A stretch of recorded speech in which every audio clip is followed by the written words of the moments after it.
This is Breakfast Daily. I'm Frima Edunyame and I'm here with David Kweku Sechi. Now it's time to move into our communities.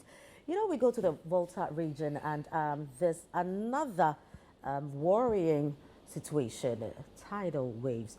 It looks like we are even tired of talking about tidal waves and outlining possible ways to deal with this, but they keep just being outlines. They never kind of, see the light of day in terms of implementation and all. Once again, we've recorded another tidal wave in Anlo and several people have been displaced, properties have been destroyed.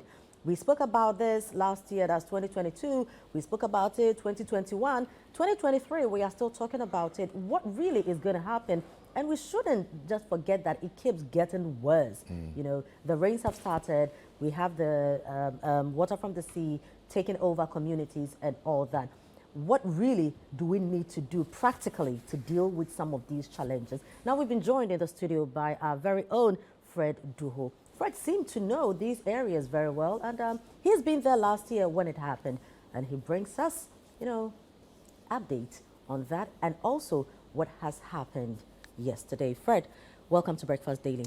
Thank you, Frima and Kweku. Hi. How are you doing? I'm great. Yourself? Well, I'm fine, but the people of Anglo are not good. Yeah. Exactly. And this is becoming very, very, it's very worrying. And I just don't want us to add it to the flood situation, knowing very well that every year, the flood will come. Flooding. And so now we kind of, say stuff, we're going to do this to deal with it. And once the rain stops, we also go to bed and wait for the rains to start again and try to find solutions. But the same thing happened last year. The Works and Housing Minister called a press conference solely to address these issues with tidal wave along our coast. And what happened? It remained unaddressed. They said there was going to be some feasibility study and a whole lot. Yeah. Nothing has happened as I speak to you. Will something happen? Will something not happen? We'll still talk about this subject next year. The next 2-3 years to come, we'll still talk about this subject. Are you being a prophet of doom? No. As long as the tides rise, the sea rises, the coastal erosion would still continue. It's something that really Fred, you know what I find challenging? What I find challenging is that there are people who decided to go into the sea when there was no land and create land and live there in the middle of the sea. Are you following me? I'm following. Here we are on land. The sea we can't seem to figure out how to prevent the sea from coming into the land where we are. And ministers will make commitments, MPs will make commitments, and we find ourselves going around in circles. It's like almost as though we're making the commitment in hope that next year we won't have and we will buy time and just keep people, quiet. But that would be very irresponsible on our part because you need to track trends, to be able to make certain pronouncements. Yes.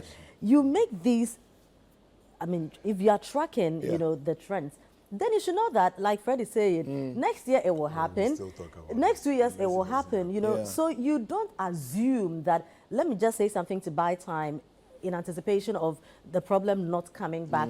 There are certain things that really... They should even start with the very basic, which is the feasibility study they spoke about. It was a whole press conference addressed basically, and money is going to be allocated to this. Are we not past feasibility study stage? Long ago. Because it was a project that started and halted at a point. Thank you. So what's the need for a feasibility study? Because we've already built sea defenses on some parts of our coasts.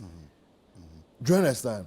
So why don't we get serious about it and reinforce what we've built and build in the areas where there's no defense? The very sad aspect about this community is that there is a bridge that connects in terms of access road. So I think that let's put this in proper context, okay? Why are we even having this conversation? What has happened again as far as tidal waves are concerned? So the people, they woke up to the same incident that happened last year. The residents of Fuveme. Okay. In the Anlo District, to be specific. And the sad reality is that the sea rise actually entered into their homes, and obviously their belongings got submerged. They couldn't salvage much. So over 60 people at least, per the records I have received from the assembly member for the area, over 60 people are currently taking shelter with their colleagues or their neighbors. So in effect, these are people who are hoping that the government would intervene in one way or the other. But the intervention, the long-term one, has been always the sea defense we've all been talking about. But in the interim, even NADMO went to the community, took data, and as at now, they said they have nothing to give them. These are people who have their mattresses submerged. They have almost everything you can think of to live their daily life totally in the sea. So they have no option than to go beg for bread. You see, so the issue is such that if they don't really pay much attention to them as we speak, they will still be sleeping. Either those who don't have any place to go to have to be living at the mercy of the weather, and it's quite sad, to be honest. The Anlo District, or this particular community we speak about, is a tidal wave or coastal erosion prone zone. And over the period, this is not the first time. This is not going to be the last time, like I mentioned. Unless there is a sea defense, they will still suffer these consequences. Look on your screen and you will see how devastating the whole situation is. A woman walks in the water and is almost on her chest. Wow. So children can't step out. And school children, as we speak, the school is on hold. They can't really go to school because the school building has collapsed. Again, certain portions of the building, and it's totally inaccessible. And these are communities. But can we move them? Can we move them from there? The issue with I think that if the sea defense wall could be done, it would have been done. Let me put on record that where they are currently before the current situation, this is the third place they relocated to.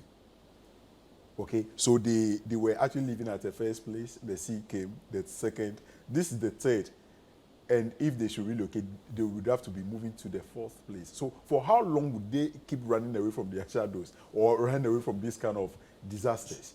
Just build the sea defense wall. Let it stop this once and for all. But so I'm asking this question because when you look at Ghana today, is sea defense wall, a priority for government? Does it look like sea defense wall is a priority for government? Let's be very realistic. You understand? The truth of the matter is it will not be built. Not anytime soon. I mean, I don't know what the plans are, but if you look at what is happening in Ghana, if you look at, and listen to conversations, sea defense is not stretched. Come on, let's be realistic. You want to tell me the government is not... This is not as though a community where you can say economic livelihood or economic activities are quite booming that you would want to invest and hope to recoup. Okay, this is just a near fishing community. And the fish they go to do is more like subsistence. They want to live by the day. So they are just hiding in their one corner, doing their own thing.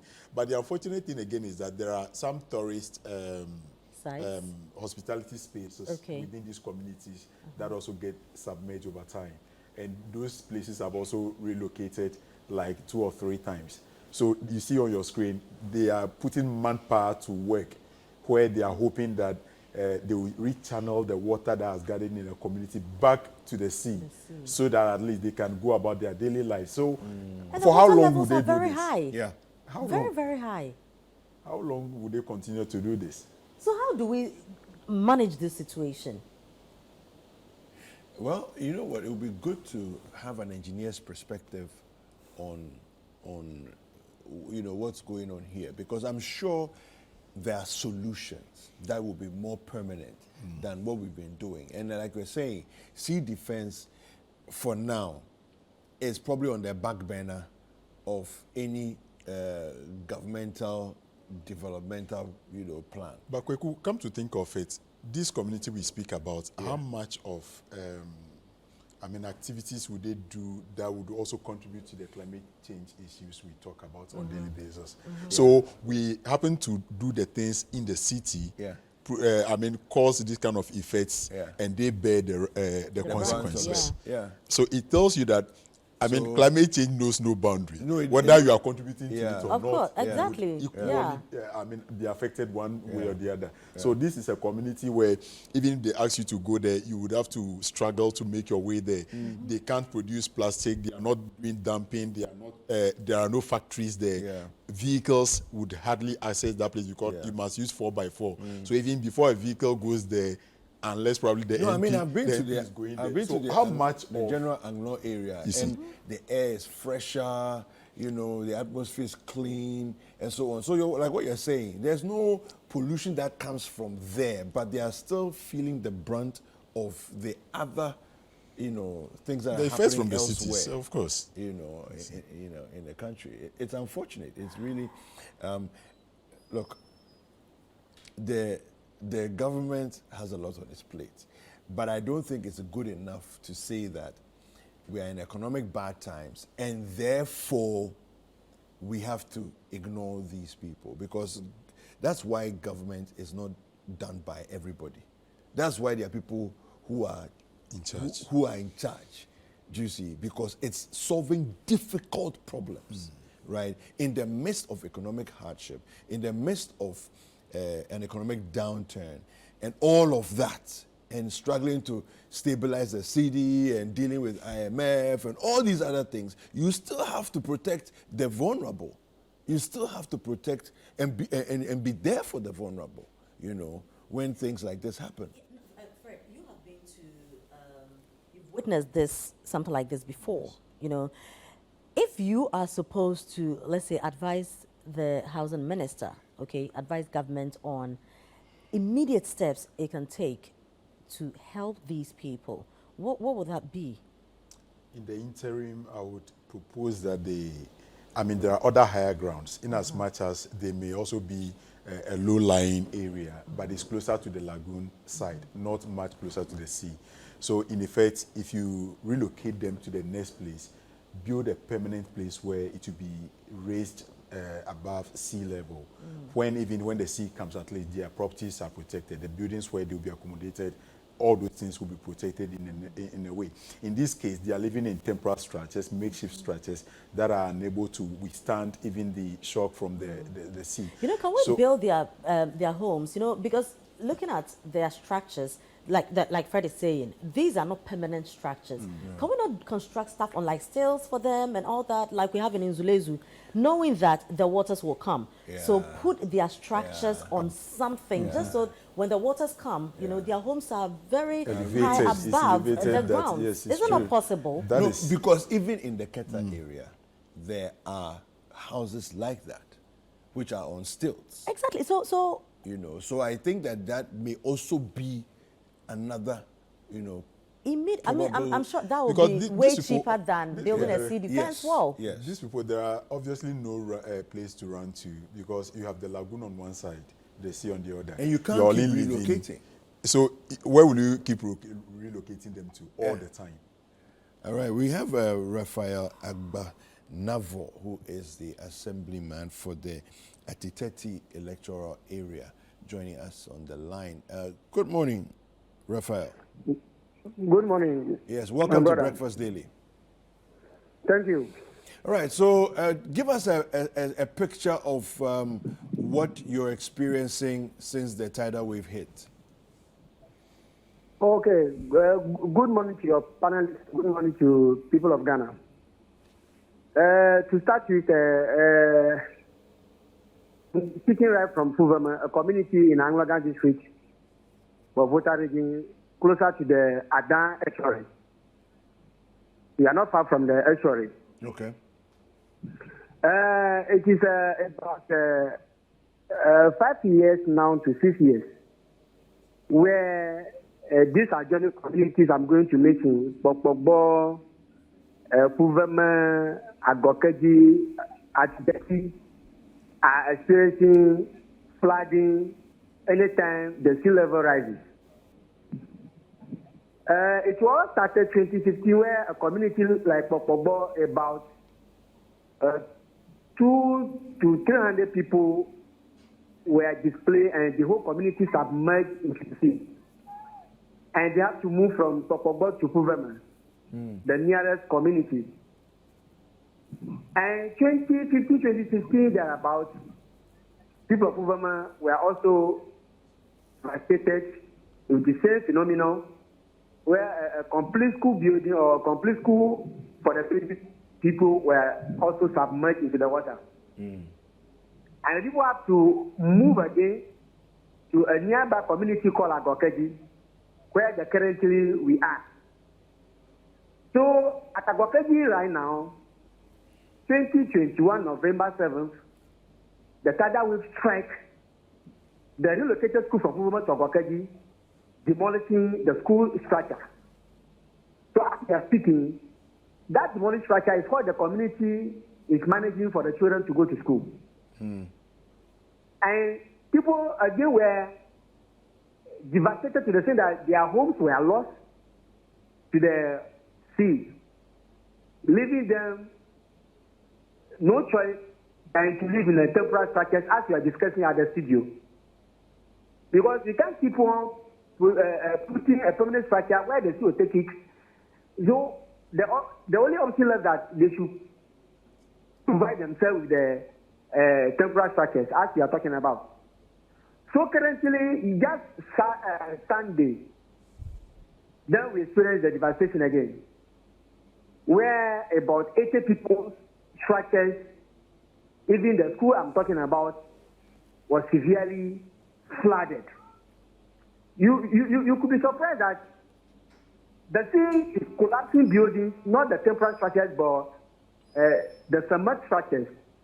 Because people of Agokeji, we are not experiencing the Tidal wave as being the case in Popogo and Fuveme in those previous years.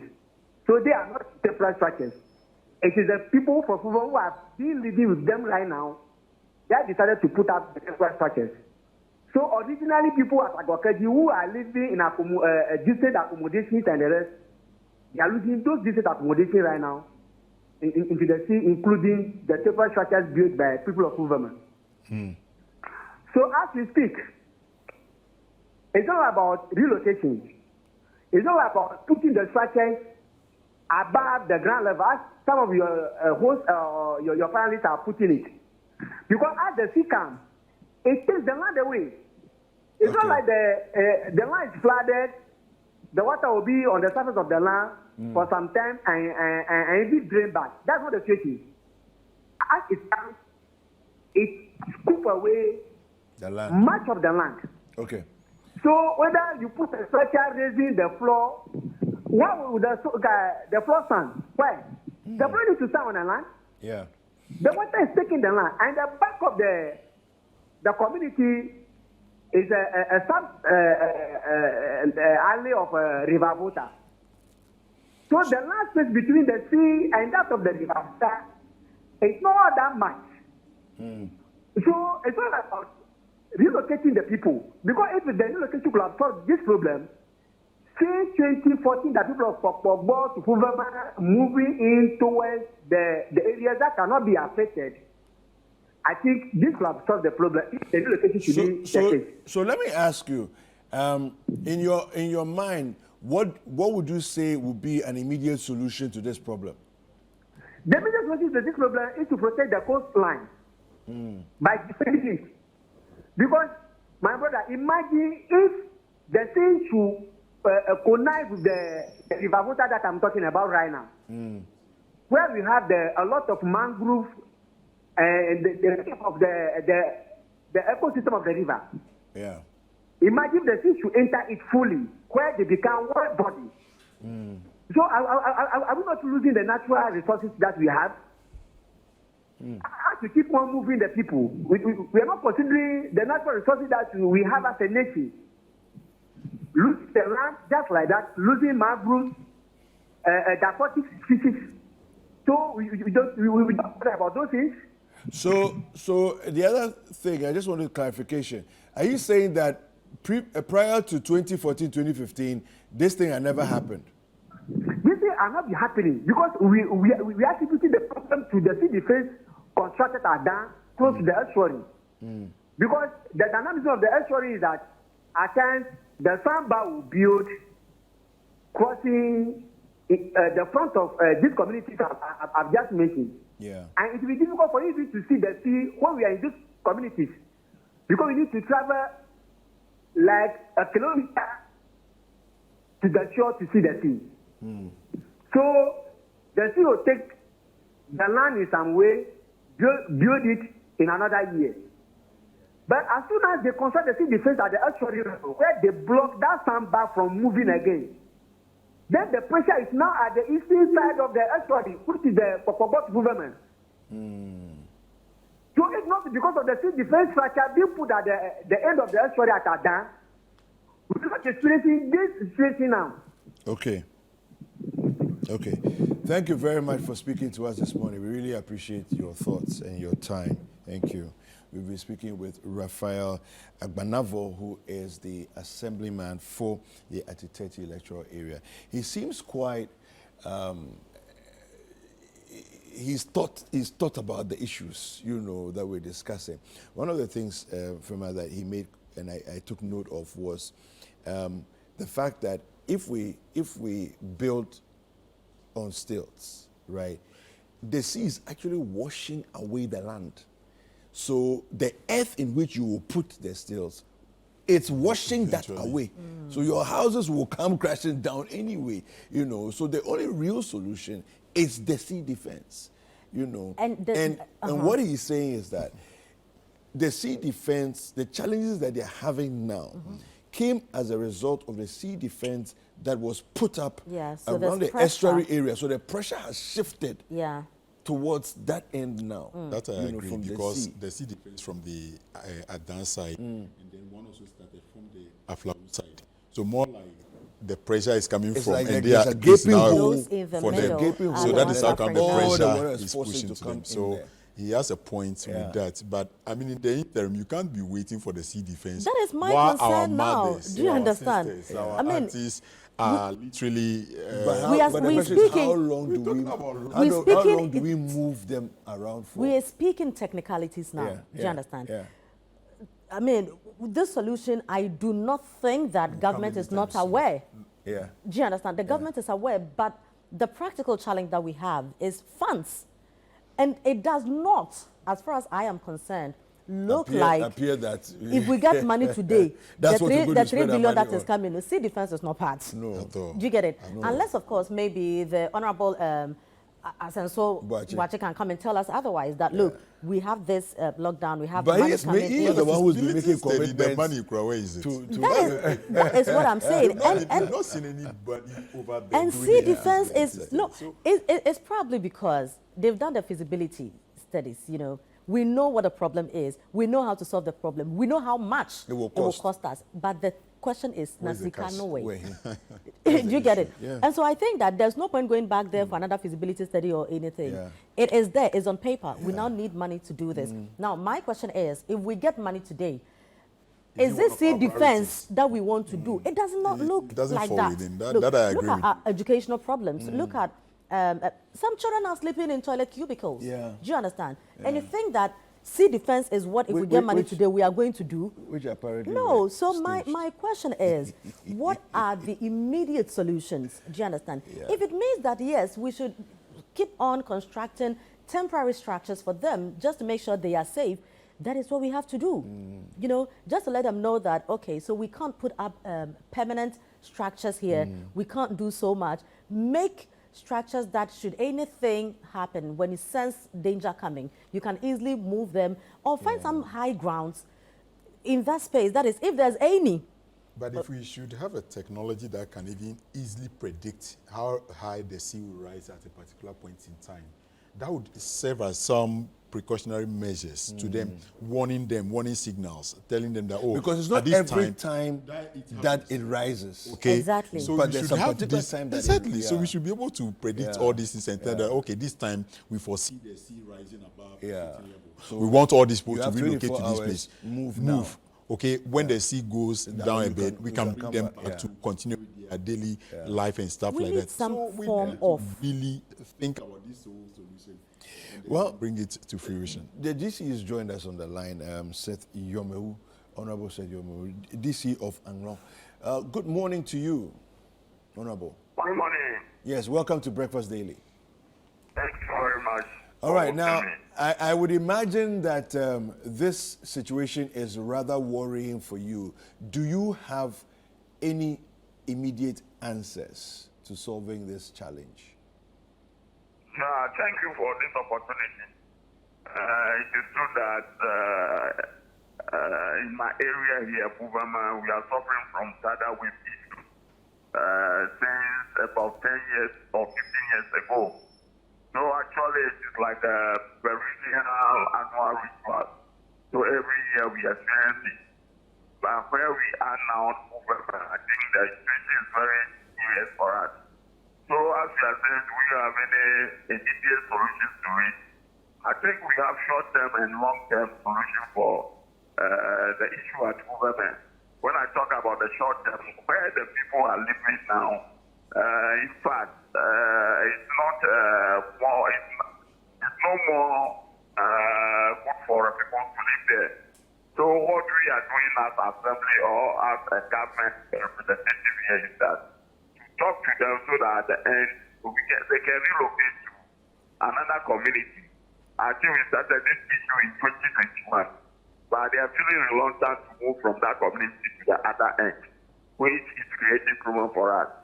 So usually every year we go through all these things. But the long-term issues is just to appeal to the government so that they can construct this defense wall for us. Because that is the only thing they can do so that community can be a community people can live in and do their livelihood. So those are the issues. Like what happened now, what we are doing now is that just still continue talking, engagement of the people. Because when you come to where the thing is happening now, it's very serious. So there's no land where they are located and concreted before it's happening now. It's far, but still the sea is coming to those areas. So that's why we are appealing to the community people to leave from the community and stay at another community. So from there, when the long-term solution is found for it about the construction of the defense wall, then from there they can go back to the community. So that is the issue at hand now. Now, so I have two questions that immediately come to mind. First of all, this is the third or fourth time that the community is has been moved. Now, are they in a state where they can be moved again? And if you move them again, is this situation not just going to follow them? That's one. But then also, at this point in time, I'm not sure government is in a position to be spending millions of dollars on sea defense walls. So, what are your thoughts? Honorable. Hello. All right, it appears we've lost Honorable Seth Yomewu on the line. Hopefully he will join us back again shortly. Fred, but you heard what he said. He's suggesting some interventions, like moving the people, like doing sea defense. But as we've discussed here already, it will come to naught. I mean, you keep moving the people, the sea keeps following them. Yeah. Just put a stop to it. That is as basic as that. But in as much as the word basic is there, it doesn't really mean that it's that cheap. It is quite expensive to embark on such infrastructural developments. So I want to believe that in the interim, they should sort them out to be able to give them that comfortable life. We should be able to predict that at this point in the year, the sea is going to rise. So the people should be relocated. Okay, these measures should all be put in place. And when it happens, here we are, the district NADMO office has nothing to give them. So in effect, the people are just living and begging their neighbors for food. We can't even afford mattresses and food. How are we going to build a sea defense? So, Honorable, I was asking before your line dropped that the people, this is not the first time that they've been moved, and it's moving them a solution, and then also government doesn't appear that it has the funding, to do a sea defense at this point in time. So we need alternative solutions. What are your thoughts? Hello, Honorable.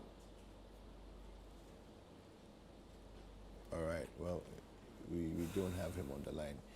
Yeah, so it's a tough situation that they find themselves. But again, I think the political twist to it also counts. How do you mean? By that I mean that, you see, when incidents of this nature happened, yeah, I mean, it behoves on the authorities to go there with something in hand. Okay, but the situation where you go pay lip service and then walk away, okay, oh, we've seen your situation, oh, we will do something about it, and nothing seems to be happening. Something like what in hand? I mean, go there with the basic things. Like what? The mattress. You see, the food. So that is the challenge that I have. What is NADMO's responsibility? Okay, should we not be resourcing NADMO to do the needful? You know, because if somebody has this challenge and then you go there with something small in hand, how is that solving anything? It will solve the problem for 2-3 days. You understand? I remember. You cannot have an outfit that is supposed to deal with things like this and not resource them. Do you understand? Because like I was saying, it should not come back to government, you know, to carry bags of rice or mattresses and stuff like that and go there. That is the very essence of setting up NADMO. So if NADMO is not resourced to do anything, then really what's the point? Are people that not being paid? NADMO, at a point in time, I actually attended one of their programs that they did in conjunction with the U.S. military. And in that, they were trying to test Ghana's resilience towards earthquake. Should it happen? Yeah. Okay. So this is some kind of education they are embarking on to prevent any of. I mean, you can't prevent an earthquake, though, you can't prevent tidal wave. You should put measures in place. So I believe that NADMO shouldn't wait until these things happen. Go to the community, educate the people. Certain basic things are there that you can do to equally contribute to these mitigating measures that will even not allow the impact to be felt this much. Fred, what one like planting trees, the mangroves, don't cut them. I mean, there are certain basic education you can put in place to make these communities climate resilient, so that when the impact comes, it will come anyway. When it comes, it does. The shock is not felt this much. Okay, educate the people that okay, we are believing that from April, May, June, or even in September, we foresee the sea rising. Let's do this. Okay, this place is of a higher ground above sea level than this. We believe that even the entire nation or the coastal areas are below the sea level, I think under some 0 point.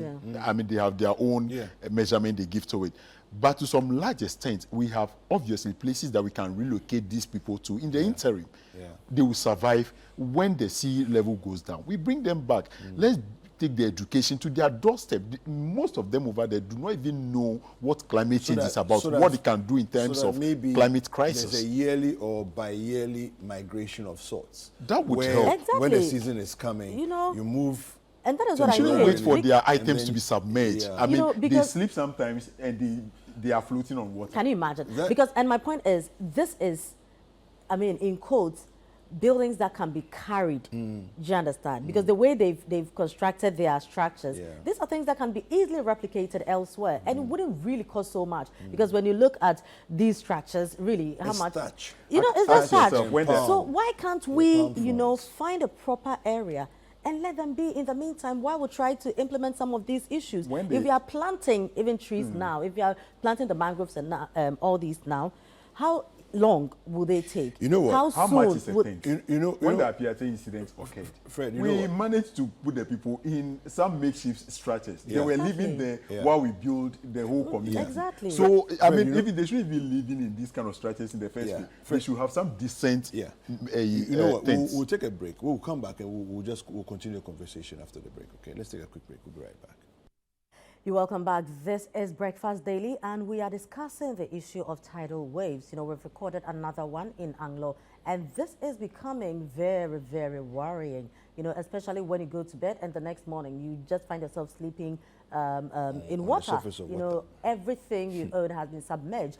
My worry mainly is, you know, how children have to deal with this. I mean, adults can even kind of maneuver, you know, through the whole difficulties and all. But when you look at the water level, children 5 years and below can't walk through this, you know, because of even their height. This is very dangerous. But the reports or the information I gathered when I visited a community some time back to do a report was that at least 5 kids, babies, and some of age, they died through this kind of tidal wave. They will. Okay, so at least there are records to show that indeed this is a danger to losing their lives. children, especially, and the vulnerable people being women and children. As we speak, the school that they are supposed to be in class, those children are not in school.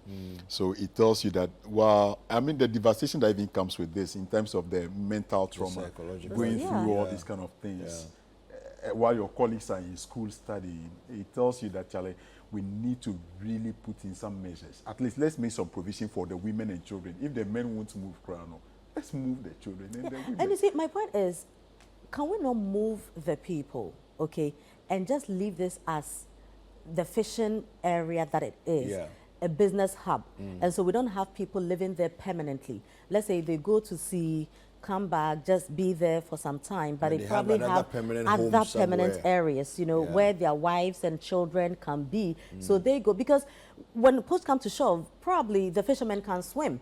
You know, we can get them canoes and stuff like that. But what happens to the children? Why must their lives be all the time interrupted through issues like these? Can we not make sure that they have a permanent area they can be? And then this will probably have structures like these where if the water even comes in to clear them away, we don't have property in that huge magnitude being destroyed and all that. I think we should begin to, I mean, broaden the conversation, you know, and find immediate ways to deal with some of these things, because as for the sea defense wall, it will come, but not anytime soon. There was a time this foreigner actually went to one of the islands not too far from this particular place and tried to set up this hospitality space, and I mean a beautiful place. As we speak, that entire island is no more. With its investments and all. Everything is gone. It's in the sea. So this is the closest. And you know, where there is human activity, the sea may come, but I mean, the level at which it will cause damage is a bit less. The moment these people relocate one day and they no longer live there, the sea comes and this particular community will not exist probably in the next decade. Even the next decade is too long, because... But the people are living there with all the activities and the sea is still clearing them. Yes, so when I did a drone shot of this particular location we are talking about, it's just more like, I don't know what kind of size I can compare it with, but it's a football pitch in terms of width would be bigger, wider than this community. And in terms of length, it would be like 3 football, in terms of length put together. So this particular community may not exist in the near future if things continue the way it is. Almost every year, the erosion takes portion of the land. Almost every year, this is what will happen. Last year, when we were speaking about the tidal waves, I think it was the MP or maybe the assemblyman at the time, we were talking about the fact that it looks like over a period of years, we've lost about 100 meters of the land. It's eroded slowly over time. You know, this level of devastation is more recent, but the erosion of the land you know, by the sea has been going on for years. Kweku, don't forget, we are only talking about Anlo now. The very last time, you remember quite recently, there was a boat capsize issue at Adan. When we went to that particular community, it was just close to the estuary. That was why I saw how visible this sea tidal wave issue is. The entire community, even as of the time we went, it was more like a dry season kind of, but you see the visible signs that this community is also another area prone to tidal wave. And the assembly member, the woman was telling me that please come and tell our story when the time comes. She's going to call me, because it's more like along the stretch or along the coast, something significant or intervention must be put in place to avert all this. It is not only happening at Anlo. The very last one we did in the, last year, we were talking about Aflau, Denu, we're talking about, that is Keta, we're talking about Anlo at the same time. Then I remember our colleague in the central region also brought a story with similar incidents happening along the coast. So the entire coastline needs some level of, the studies has already been done, like Frema put it. We have the study and what we need to do are already there. But the money to invest in this is what probably we are quite reluctant as to whether to do it or not. Let's play the hide and seek game with it. But the situation, if an MP has his home taken by this, or a minister or a president's home is located, I mean, they would rush to do the needful. I tell you, it is because the vulnerable people are involved, and we feel, oh. So our producers are telling us that NADMO says they will not speak to this. One, I can understand why they won't speak to it, because they have nothing really to say. They've not fulfilled their part of the They have nothing to say, you know. Whatever mandate it is, they are supposed to, based on to do their work, they have failed everybody. They don't have the wherewithal to execute. Okay, now I would like to know, do the NADMO people receive their salaries? Because I just want to understand, when you get up and go to work, when you say I am going to work, what work do you do? From, let's say, your 8 to 5, what really goes into the work? Maybe there are other things that you do that we don't know. So if there are issues like this and you categorically say that you won't speak to it, it is okay. You know, and for me, that is why I think that the people should know that there's no help coming from anywhere. Exactly. Your life is in your hands. Do something about that. Don't wait to die. Don't wait to lose so much, because it doesn't look, I don't have to sit here and say this to you. If help would have come, help would be there. Last year, 2 years ago, 3 years ago, those who were affected by tidal waves 2 years ago, ask yourself what has happened to them. It was only fanfare. After the fanfare, nothing happened again. So it should tell you that there's a whole backlog of issues to deal with regarding tidal waves. Nothing's going to happen. NADMO has nothing to give you. They don't have mattresses. They don't have buckets. They don't have anything. And they say the wave is peak. So your life is in your hands. Your safety is in your hands. But it's very unfortunate, you know, that these are also Ghanaians. Why do we have to let them go through this? Why do we... Look, if the area... Well, so I hear NADMO says they want to talk. You want to talk now? Yes. Okay. And I think they should. All right. Well, we have somebody on the line from NADMO. Hello, good morning. Good morning. Yes, welcome to Breakfast Daily. Thank you. All right, may we know who we're speaking with, please? This is Ivy Amanda, the regional director. Okay. Ivy, good morning. Now, what's the situation in terms of the disaster management protocols that you have in place for the people of Fuveme? Okay. Good morning to your viewers and listeners. Let me make a correction. I overheard you saying that NADMO wasn't ready to talk. It's a wrong information you've sent out there. Okay. I was sending a message across that do I need to grant the live interview, and that if they need the details of the number of people affected and the statistics, I can give it to her. It's not as if we are refusing to grant the interview. So that is just by the way. Well, thank you very much for that. You're welcome.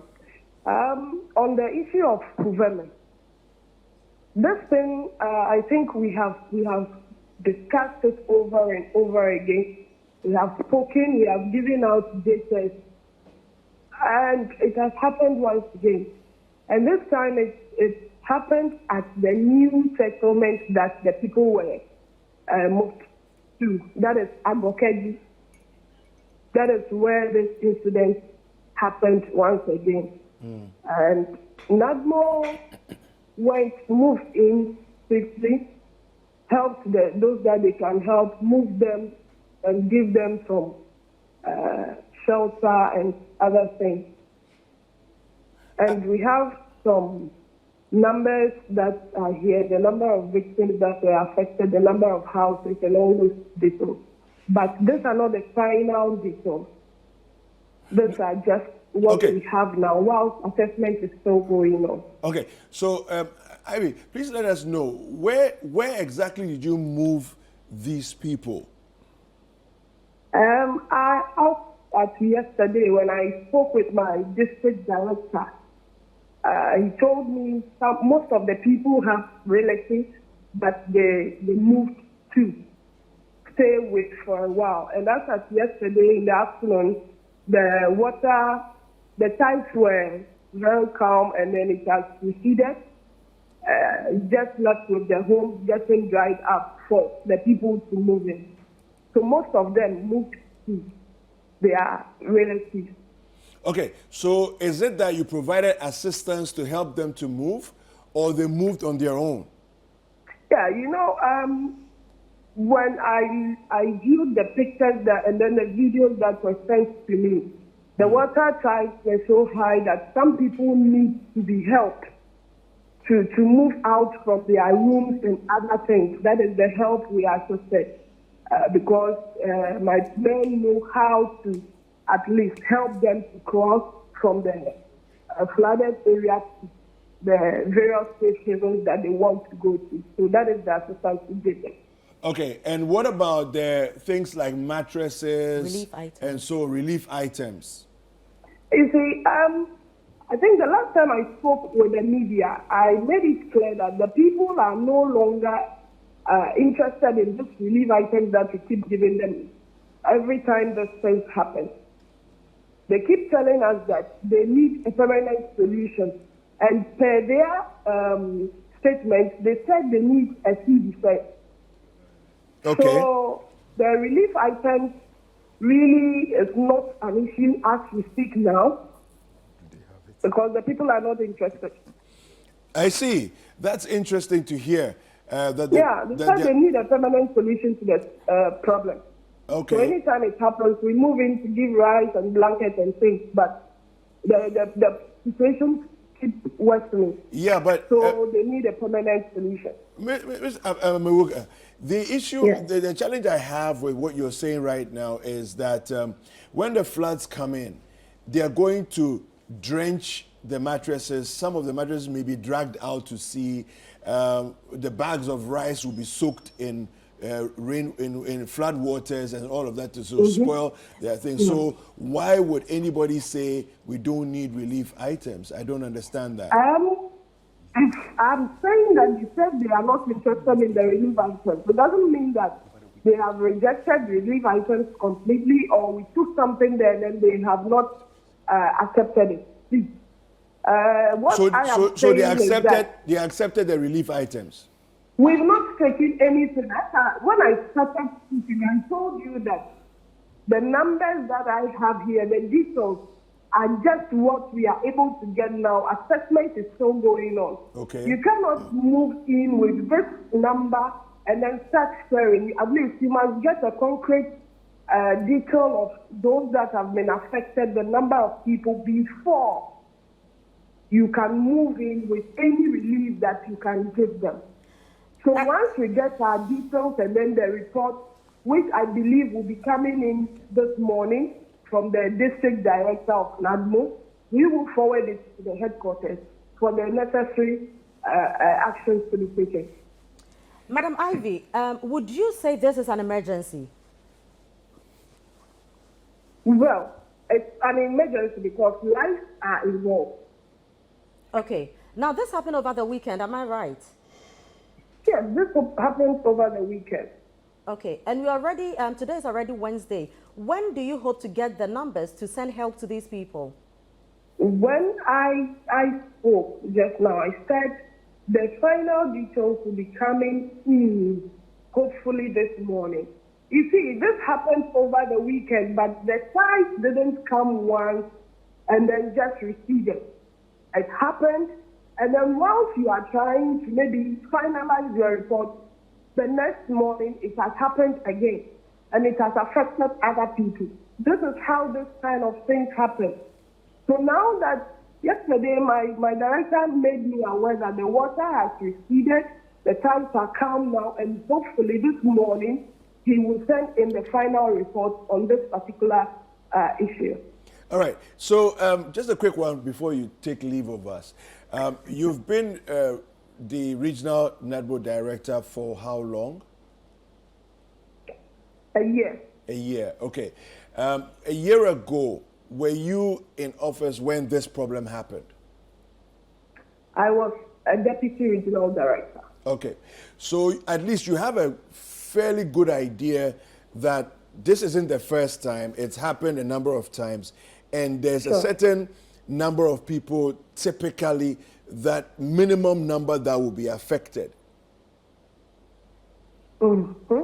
Okay. If I get your question right. Yes. So the reason why I'm asking this is that I feel as though, at least in terms of being prepared as a disaster management organization, I'm not sure why you would wait till the tides come in, knowing they will come in, to request at least the basics in terms of maybe 300 mattresses or 100 mattresses or 50 bags of rice from headquarters. Then you know that it's in anticipation that it's going to come, because it's happened at least a few years running now. It repeats itself every year.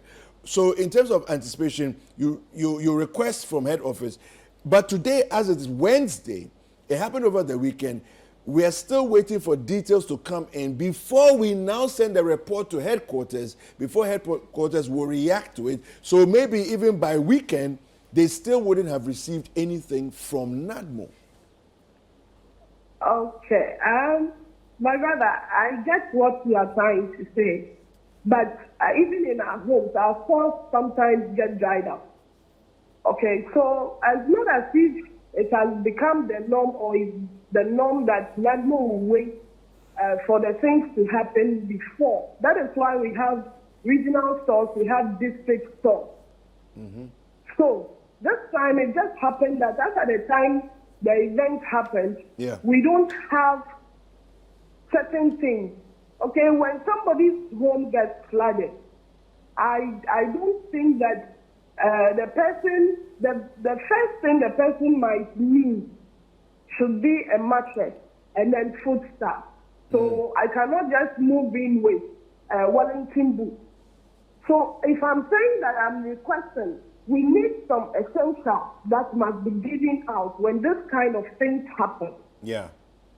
You cannot give Wellington boots to somebody whose home is flooded. So it's not as if we waited. We have certain things, but that is not what the people need as of now. That is why we have to request from the headquarters and inform them that this is what has happened, and we need this and this to give out to the people. Right, Madam. I'm sure. You recently were the Deputy Regional Director. Now, when such requests are made, how long does it take to get relief items? Well, it depends. The truck, once the report gets to Accra, the truck can come in by this evening. The truck can come in tomorrow, anytime. So what we do is to be on standby 24/7 after sending the report to get the feedback from the headquarters. Now, let me go back to the question my colleague asked earlier. Now, you know the area is tidal wave prone, if I can put it that way. So, but I also understand that you may not be able to predict when the disaster is coming. How come, knowing that this is the area we live in, I mean, I would think that certain things must be there at all times as a way of dealing with an emergency. So how come you probably would have Wellington boots and not mattresses, considering that disaster can spring up on us at any time? Is it an issue of NADMO not resourced well enough to deal with some of these things?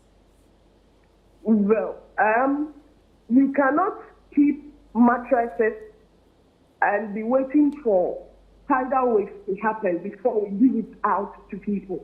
We have other districts within the region that equally need certain assistance as and when it happens. So my sister, we may have mattresses in our stores, but maybe we've given them out to other people before this disaster strikes. So when was the last time you sent relief items, to communities in the area? In which area? Are we speaking about Fuveme?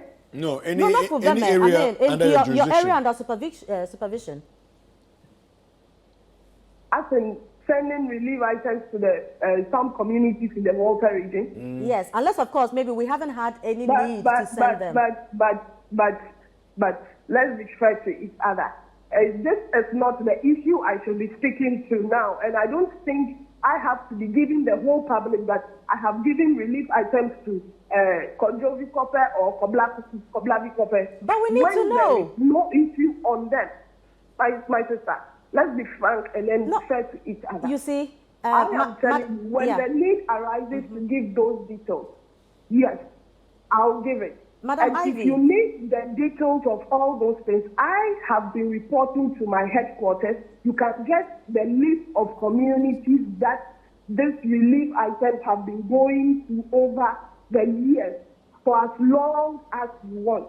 So I have all those details. That is why we report, we give quarterly and then yearly reports. I have all those details there at the headquarters. You can go to them for those details. But right now, I don't think I can give you all those communities off head. Okay, now we came to you because we know you are the regional director. So it's okay if you can't give us answers, you know, concerning the area that you supervise. That is fine. We'll probably will contact the national head office for answers regarding what's the name of Fuveme? Fuveme. Yes, Fuveme. But it's unfortunate that you can't give us the answers we are looking for. Thank you very much, madam. Yeah. Welcome. So, Fred, you heard it. I'm a bit disappointed. It's a systemic problem. No, I'm a bit disappointed because the last question Frema asked was, I think for me, pretty much a straightforward question. Yes. The last time we gave a relief item was, January. January and we it gave was to this a community. It's as simple as that. Then we know that, you actually have some that you've been given. Because that's what she said earlier. She said, we have things. And I just wanted to know, because like I mentioned earlier, if we are able to track the way the things go on, if we are looking at the trends, then we should be able to tell that, okay, when you make a request from headquarters, it will take you about 2 days. It will take you about a week to get them. Because the last times they happened, it happened in Keta, it happened in these areas. It took us 24 hours. But what we have to deal with, maybe, hopefully, and all that. Look, people of Fuveme, there's no help coming from anywhere, honestly. Ouch. And I think that your safety is your priority. You are the first custodian of your own safety. Do something about it, because I don't need to come in to tell you that there's really not much help coming in.